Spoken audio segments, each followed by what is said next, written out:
Coming up in this video, I've got a short little review of this amazing gin. This is Silent Paul's gin. It's been around now for a few years, but I'd forgotten all about it because it was a little bit expensive. But I've just seen this in a local supermarket, so I thought it's just reminded me of it. So I just thought, well, hell, why not? Let's get it out. Let's put it on the channel and let's do a quick review. So if you want to know all about Silent Paul gin, then stay tuned.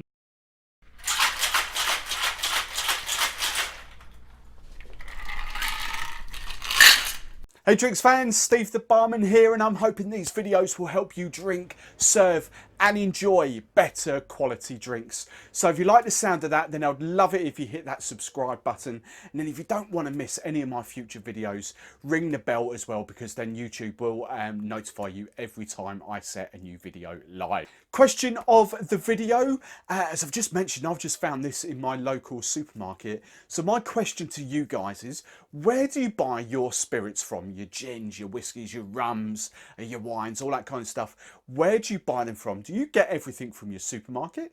Do you send away? Do you shop online for it? Anything for like Master of Malt, thedrinkshop.com, Amazon?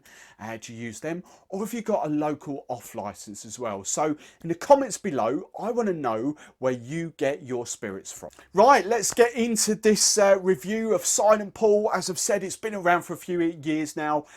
Early 2015, if I remember rightly, this came out. I haven't had time to do too much research on this because I only bought this literally a couple of hours ago when I was in my local supermarket. As I mentioned, I've forgotten all about it. It was quite an expensive gin. And to be fair, I've just paid £29 for this. This is a 50 cl, so relatively speaking, that would equate up to about £36 for a normal 70. Trade price, I know I could probably get it a bit cheaper, but I just saw it, £29. I thought, why not? Let's get it on the channel.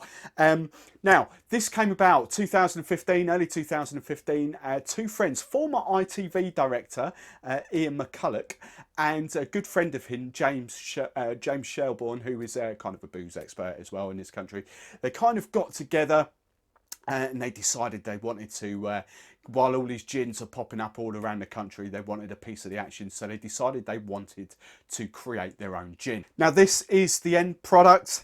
Silent Paul, it takes its name from, it's like a little pool, a lake, if you're a tiny little lake on site, whether it's, I'm not sure about the distillery, I think it might be a farm, but there's a little kind of lake on site, and that's the water that they use to cut their distilled gin back down to the ABV level, and this is 43% ABV, so they use that water. It's all filtered from the pool, so that's where the name comes from. Now, when I used to roll this out in gin tasting nights, probably about 18 months ago, this was such a mind boggle of how they actually distill this, because they use kind of three separate methods to distill this. It's got 24 botanicals in it in total. Now I'm going to run it. I've written them down so I could get my head around it again of how it's made. Now the first part, the first 12 botanicals are macerated or infused, whatever you want to call it, in the neutral base spirit for 24 hours.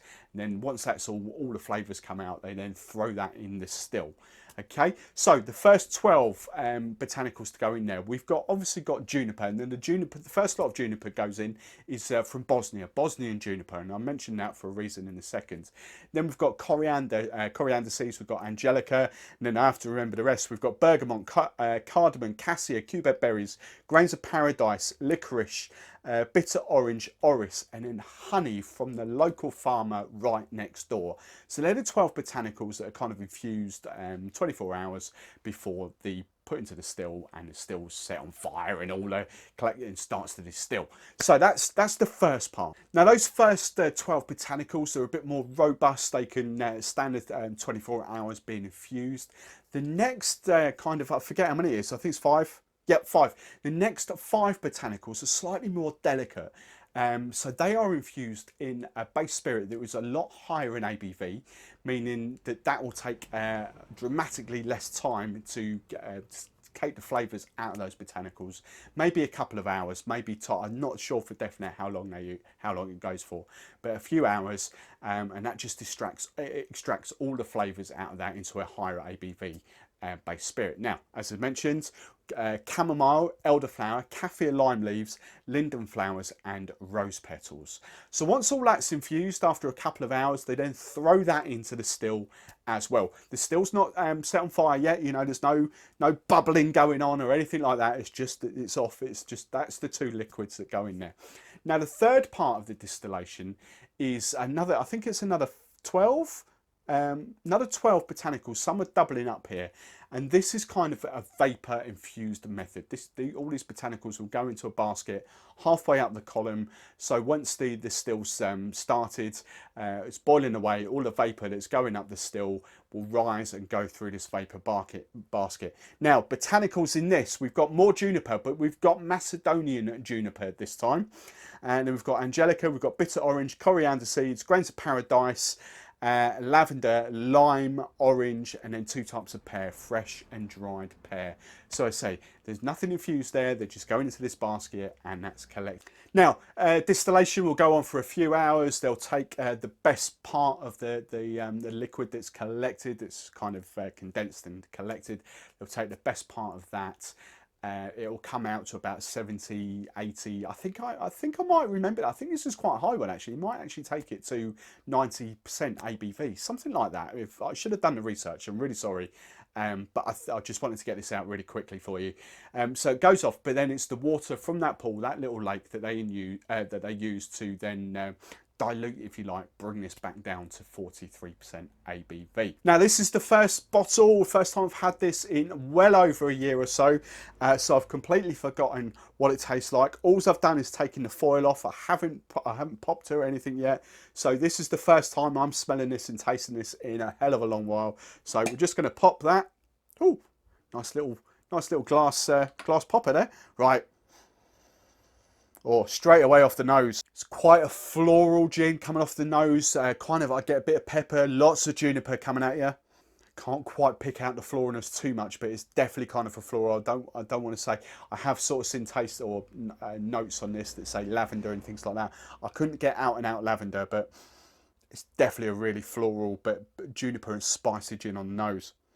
Right, let's go ahead and taste some. I've got my little tasting glass here. Let's pour a little glug in there. Kind of like that. It's a really cool little cork on there. Don't remember that if they're on the bigger bottles. Don't know whether that's a new thing. There we go. Pop that in. Right. Quick ice cube. Or 2 ice cubes. Does that fit? Yeah, there we go. Right.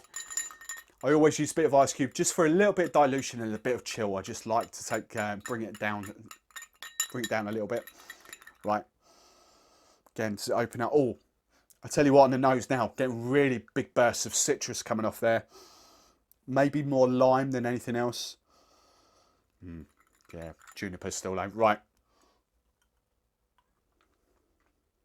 Right then. On the mouth, wow, kind of elderflower, citrus, juniper. It hasn't got a massive juniper bite. So you can tell the juniper's there. It's definitely a juniper forward gin. But it hasn't got that bite as it goes down there.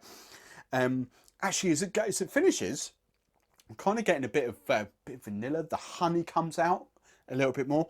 That is a beautifully balanced gin. That is such a nice gin. I think for me, that's possibly one of the best sort of gins that I would relate for a martini or anything like that. I think it's super smooth and it's absolute quality. Right, so what I want to do now, I might just pour it now, we've got enough in there. I've got my tonics. I'm not going flavoured again. You know, this is just a pure gin. You know, if you put, I'm quite happy I use all my flavoured tonics. I really love my flavoured tonics for a finished drink. But this one is all about the gin. So I'm going 2 tonic waters. I've got my Schweppes 1783. And I've got my Fever Tree Mediterranean there. I'm going Schweppes 1783. I'm just going to try it with that. So I've got a bit of chilled 1783 in there. Nice and cold. Wow. That is such an amazing gin and tonic. It's really refreshing. It's kind of got that sort of vanilla-y notes that I really love. Because I'm a big rum fan as well. I kind of like that sort of vanilla.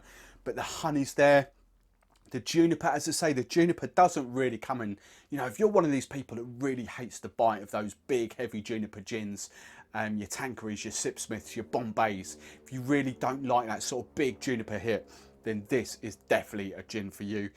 Kind of, you know, it's very floral. Some people would kind of bracket this in with the Hendrix kind of gins as well. Me personally, I don't get that at all. Hendrix for me, again, has got a big junipery bite. I don't, you know, all right, openly and honestly, I don't actually rate Hendrix. I don't get the hoo-ha behind it. Brilliant branding, brilliant quirkiness to it. But for me, it's just a very kind of juniper heavy gin.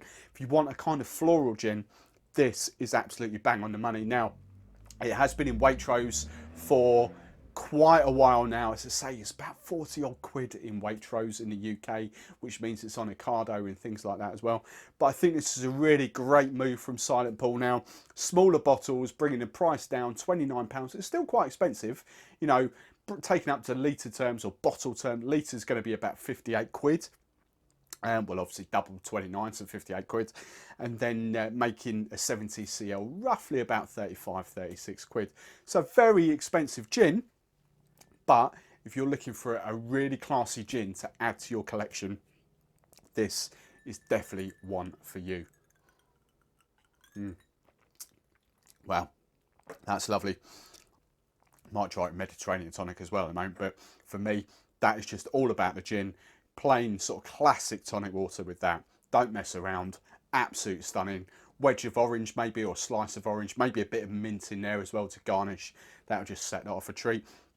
I will put links in the show notes of where you can get it from online. It is cheaper online. As I mentioned, you will pay a lot less online than you will even at £29, you know. So I'll stick links online, but if you want it, if you've got a Tesco's near you, go and grab out bigger Tesco's or Waitrose if you want a bigger bottle. That's been Silent Pool. I'll catch you with another gin review next time.